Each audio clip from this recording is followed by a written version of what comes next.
Frères et sœurs, que la grâce et la paix de Dieu notre Père et de notre Seigneur Jésus-Christ soient notre partage au quotidien.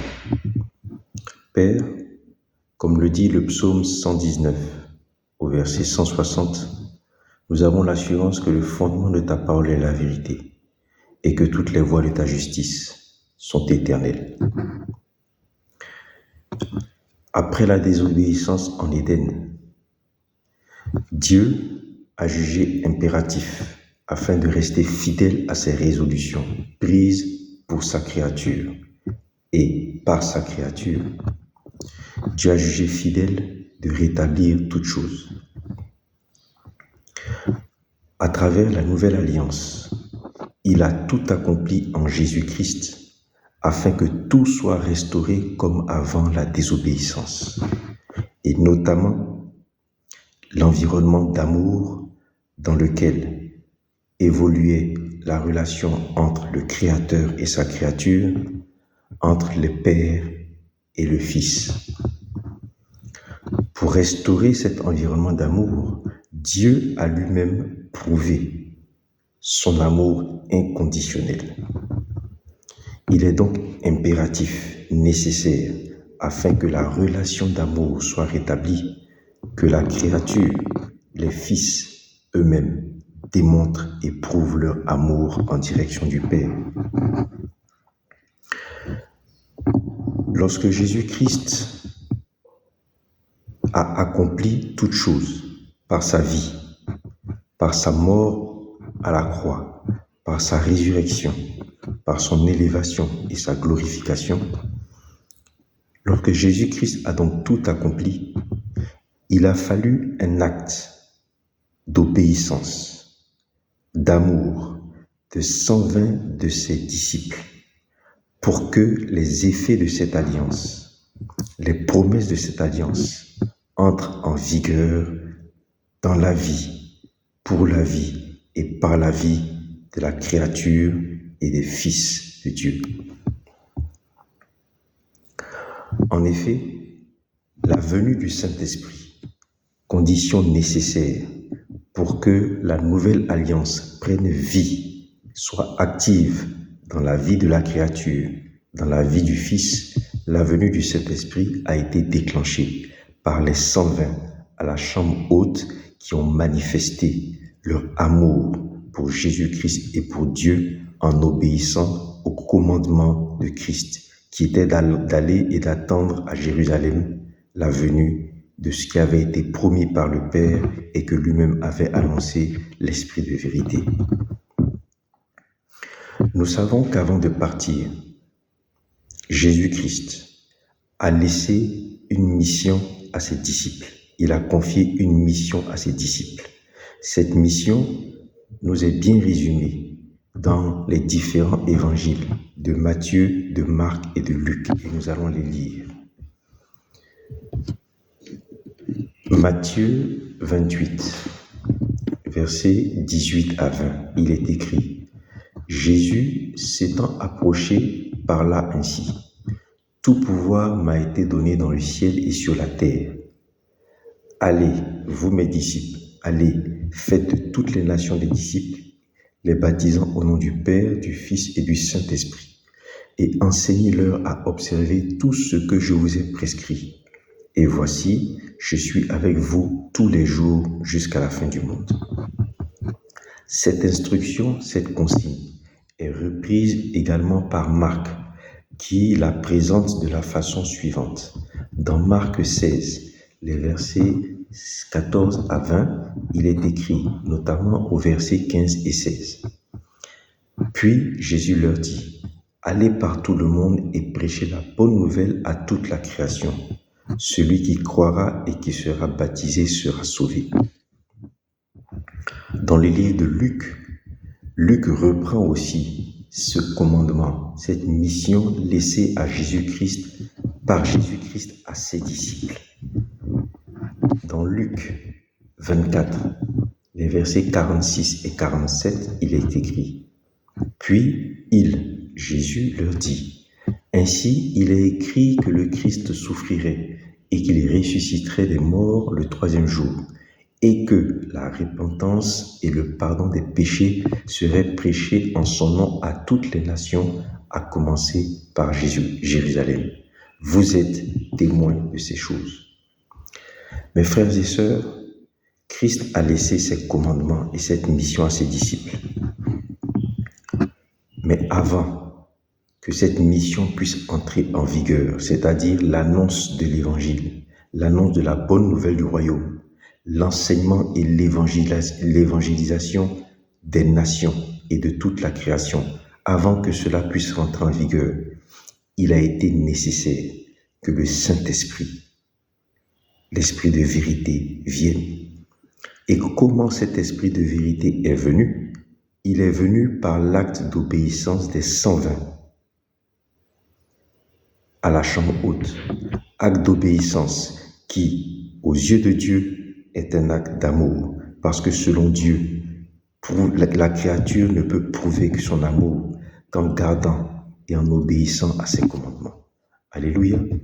Ainsi donc, Luc 24 nous dit, des versets 44 à 53, Jésus parlant toujours dit, « Voici, avant donc que vous puissiez aller annoncer la bonne nouvelle de la repentance et du pardon des péchés, Jésus leur dit, « Voici, j'enverrai sur vous ce que mon Père a promis, mais vous, restez dans la ville jusqu'à ce que vous soyez revêtus de la puissance d'en haut. » Il les conduisit jusque vers Béthanie et fut enlevé au ciel. Pour eux, les disciples, après l'avoir adoré, ils retournèrent à Jérusalem avec une grande joie et ils étaient continuellement dans le temple, louant et bénissant Dieu. Et c'est pendant qu'ils louaient, qu'ils bénissaient Dieu. La Bible nous dit dans le livre de Actes 1, au verset 14, que tous d'un commun accord persévéraient dans la prière pour décrire cette même situation-là. C'est pendant qu'ils louaient, qu'ils bénissaient Dieu.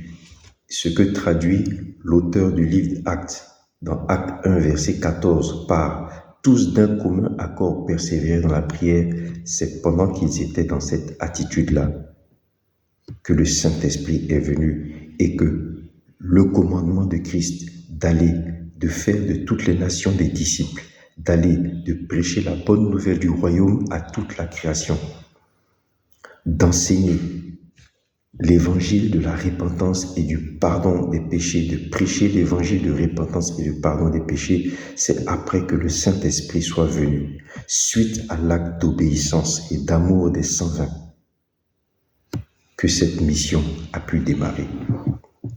Alléluia.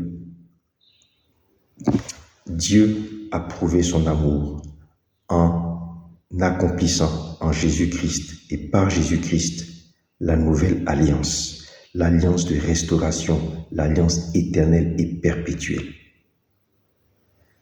Pour que cette alliance et ses effets, pour que cette alliance et ses promesses entrent en vigueur dans la vie de la créature, dans la vie des fils de Dieu, pour que les fils de Dieu puissent aller, pour que la créature puisse aller être restaurée et récupérer son identité de fils de Dieu, il a fallu qu'un acte d'obéissance, donc d'amour, soit posé. Comment peut-on donc imaginer que nous, héritiers des promesses de la nouvelle alliance, soyons exemptés de manifester, de prouver et de démontrer l'amour? Cela n'est pas possible, frère. Les fils de Dieu, qui sont de la même nature que Dieu, qui sont porteurs de la nature de Dieu, donc porteurs de l'amour de Dieu, ont obligation, afin que la nouvelle alliance se répande, soit manifestée et soit vivante dans la vie de la création. Les fils de Dieu ont obligation de prouver, de démontrer leur amour. Cela est un impératif afin que la relation entre le Créateur et sa créature, la relation entre le Père et le Fils, qui a été restaurée à travers la nouvelle alliance du Christ, demeure dans un environnement d'amour. Les fils ont obligation de prouver, comme Dieu l'a prouvé, comme Christ l'a prouvé, ils ont obligation de prouver, de manifester et de démontrer l'amour. Alléluia. Et la Bible nous dit dans le livre de Romains 5, au verset 5, que le même Saint-Esprit nécessaire pour que l'enseignement de l'Évangile, l'annonce de l'Évangile se fasse, ce même Saint-Esprit qui nous a été donné, la Bible dit dans Romains 5, et verset 5, que l'amour de Dieu est répandu dans nos cœurs par le Saint-Esprit qui nous a été donné. Frères et sœurs, il est nécessaire que les fils de Dieu, créatures de Dieu, prouvent et manifestent leur amour afin que l'alliance de restauration, l'alliance des promesses, l'alliance des rétablissements de toutes choses, l'alliance de l'accomplissement, l'alliance perpétuelle et éternelle, fondée en Jésus-Christ, soit effective et active. Lorsque nous lisons les épîtres de Paul, chaque fois, régulièrement, Paul rappelle que l'amour est indispensable et dans l'amour doit être scellée la relation entre le Père et les Fils, entre le Créateur et la créature. Dans le livre de 2 Corinthiens 13, au verset 13, Paul dit que la grâce du Seigneur Jésus-Christ, l'amour de Dieu et la communication du Saint-Esprit soient avec vous. Dans le livre de Éphésiens 3, les versets 14 à 19, il est écrit, Éphésiens 3, versets 14 à 19, il est écrit, à cause de cela, moi Paul, je fléchis les genoux devant le Père, afin qu'étant enracinés et fondés dans l'amour, vous, c'est-à-dire nous les croyants, notamment là Paul s'adressait aux croyants d'Éphèse, afin que vous puissiez comprendre avec tous les saints quelle est la largeur, la longueur, la profondeur et la hauteur, et connaître l'amour de Christ qui surpasse toute connaissance, en sorte que vous soyez remplis jusqu'à toute la plénitude de Dieu. Dans le livre de Colossiens 2, des versets 1 à 9, Paul dit, Colossiens 2, versets 1 à 9, « Je veux que vous sachiez combien est grand le combat que je soutiens, afin qu'ils aient le cœur rempli de consolation, qu'ils soient unis dans l'amour et enrichis d'une pleine intelligence pour connaître le mystère de Dieu, savoir Christ, mystère dans lequel sont cachés tous les trésors de la sagesse et de la science. » Frères et sœurs, Paul, régulièrement dans ses épîtres, démontre que la relation entre le Père et le Fils, la relation entre le Créateur et la créature, la vie éternelle qui est de rentrer dans la connaissance du Père et de celui qui l'a envoyé, Jésus-Christ, son Fils, tout cela ne peut s'établir de façon parfaite que si cette relation est enracinée, fondée dans l'amour.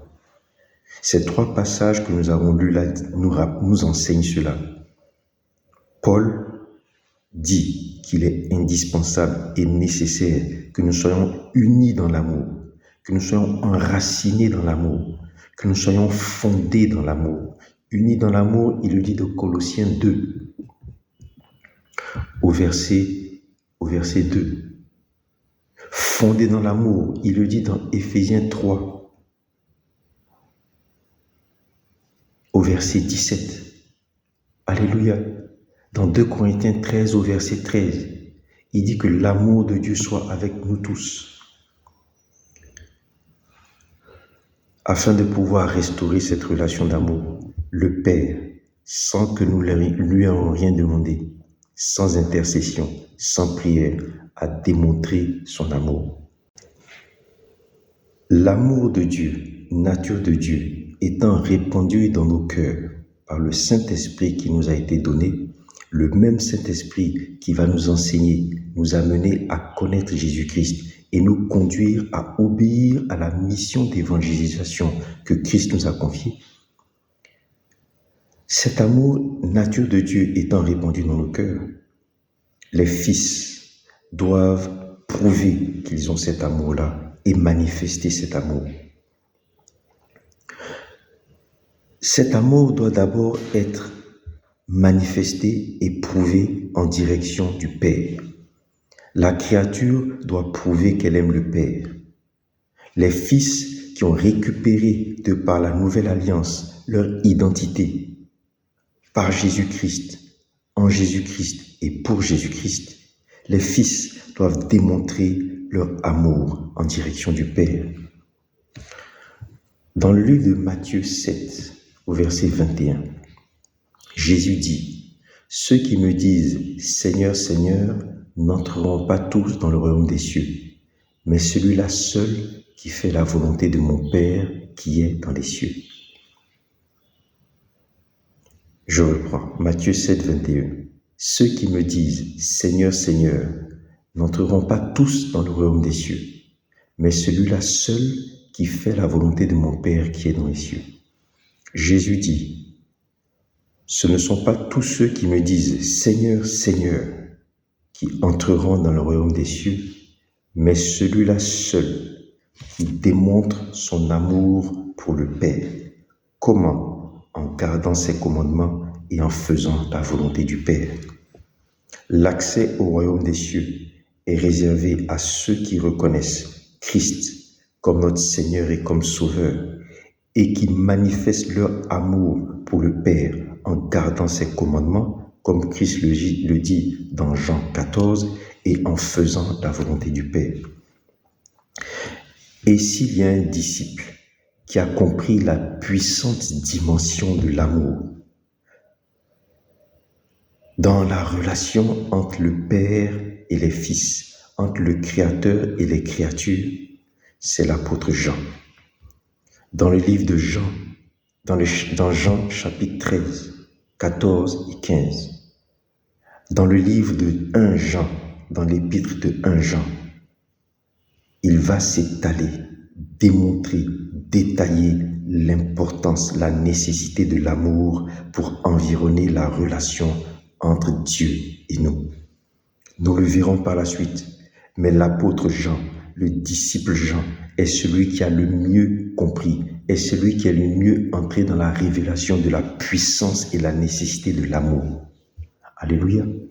Dans 1 Jean 2, les versets 1 à 5, que nous dit Jean? 1 Jean 2, versets 1 à 5, nous commençons au verset 3. « Si nous gardons ses commandements, par là nous savons que nous l'avons connu. Celui qui garde sa parole, l'amour de Dieu est véritablement parfait en lui. Par là nous savons que nous sommes en lui. » Alléluia. Jean nous explique qu'il est indispensable que nous ayons à prouver à Dieu notre amour en gardant ses commandements et en faisant sa volonté. Pourquoi? Qu'est-ce qu'il dit? Si nous gardons ses commandements, par là nous savons que nous l'avons connu. Celui qui garde sa parole, l'amour de Dieu est véritablement parfait en lui. Par là nous savons que nous sommes en lui. Il est impératif que nous prouvions notre amour au Père afin de demeurer dans la relation parfaite avec lui. 1 Jean 5, versets 1 à 5, il dit « Quiconque croit que Jésus est le Christ est né de Dieu, et quiconque aime celui qui a engendré Christ, aime aussi celui qui est né de Christ.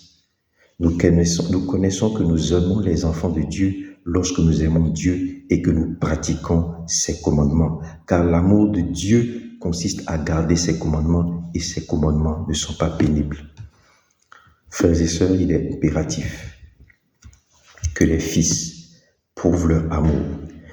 Et la première personne à qui le fils doit prouver son amour, envers qui le fils doit démontrer son amour, c'est le Père. Alléluia. Et lorsque nous repartons dans le livre de Luc, dans l'histoire du fils prodigue, on a vu que le Père, lorsque le fils aîné a démontré de la colère vis-à-vis du fils prodigue, la Bible nous dit dans le livre 15, dans Luc 15, au verset 28, que le fils se mit en colère et ne voulut pas entrer. Son père sortit et le pria d'entrer. Le fils aîné répondit, « Voici, il y a tant d'années que je te sers, sans avoir jamais transgressé les ordres, et jamais tu ne m'as donné un chevreau pour que je me réjouisse avec mes amis.